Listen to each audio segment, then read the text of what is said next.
you guys are excited about this election season. Man, this is a good opportunity for us, right? A lot of good races for us. I just want to thank you guys for the opportunity. Thank you for putting this together, getting us all together tonight. I am the Libertarian candidate for U.S. House District 1. I'm running head-to-head against a Republican who is hiding out, and he is running because he's one of those who doesn't stir up any water, but he doesn't really stand for anything either. And hopefully we can show the voters that there's somebody who's clearly going to go to Washington to stand for something that matters to people. And I want to go to Washington to stand for liberty or stand for freedom. So let me ask you guys a question. When you get up in the morning, what's the first thing you think of? Do you get up and wonder, have I paid my fair share of taxes this week?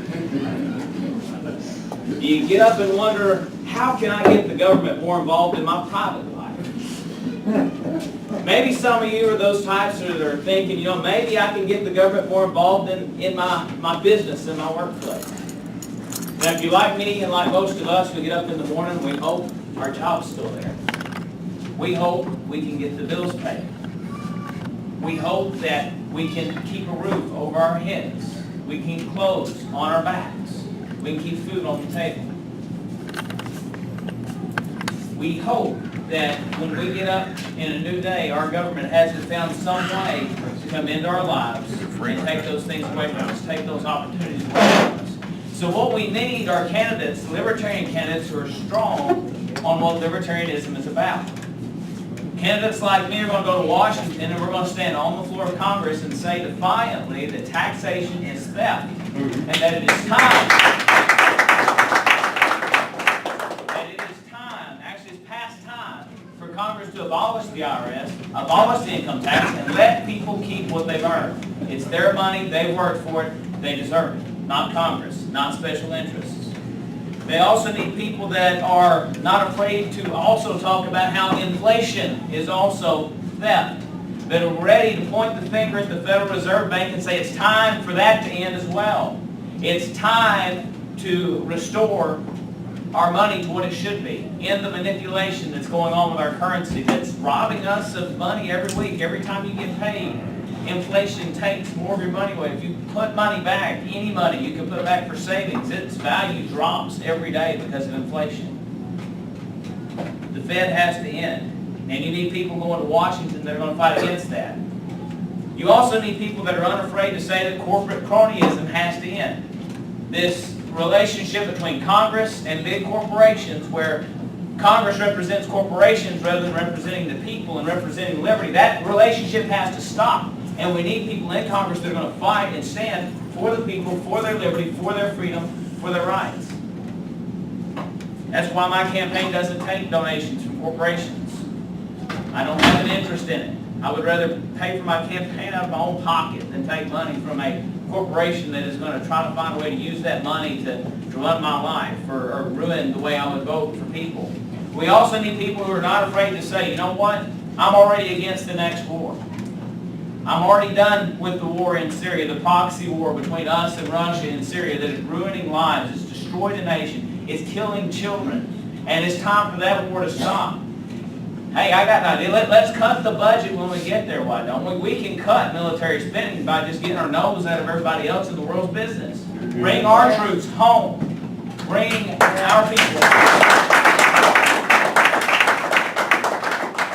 We also need people that aren't afraid to stand in Congress and say, you know what? Drug addiction is not a criminal behavior that requires prison. It's a national medical crisis, and we need to stop treating drug abuse, whatever you want to call it, addiction, as though it is a criminal behavior. We need to legalize marijuana. We need to not only legalize it just for medicinal use, all the bills here in Arkansas are medicinal use. It doesn't need to be just legalized for medicinal use. It needs to be legalized for recreational use because, by golly, it's not the government's business if you want to smoke dope. All right?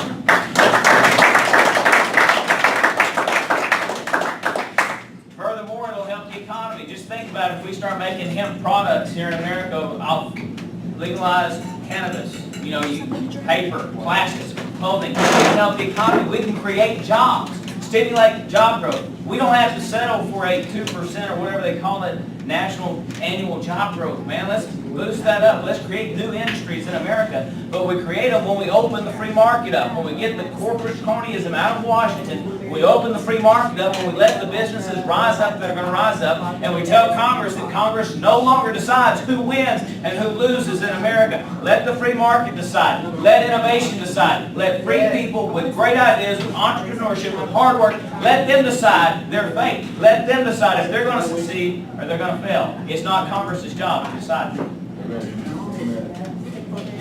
We also need somebody that will go to Congress and say criminal justice reform has to happen. We've got to have police departments that are accountable to the people. Police departments that are engaged in the community, that are working among the people they police. Finally, we need people that are unafraid to fight for the Second Amendment, that are unafraid to fight for your First Amendment, that are unafraid to fight for you to say or do whatever you want to do, just as long as you're not hurting somebody else. It's what that whole non-aggression principle is about. I think Congress needs a kick in the butt with the non-aggression principle. They need to be out of your business and out of your life, and I promise you, if you elect me to Congress, you're going to have that. You're going to have somebody that's going to offer a clear difference. Because my difference is the government is way too involved in our lives, whether it's our private lives or our business lives, and the government needs to see its way out. You're going to see a clear direction, and that direction is liberty. That direction is freedom. That direction is the individual should have the power over his or her own life to do with their body whatever they choose to do, so long as they're not hurting or harming someone else or their property. That's right. Yeah. So it leaves a clear decision. Vote for Mark West in 2016. If you're in Arkansas District 1, I'd love your vote. Cabot's near here. I don't know how many of you are here from Cabot, but if you wonder where it's at, just ask me. I've got some literature in the back. Website's markwestforcongress.com. Thank you, guys.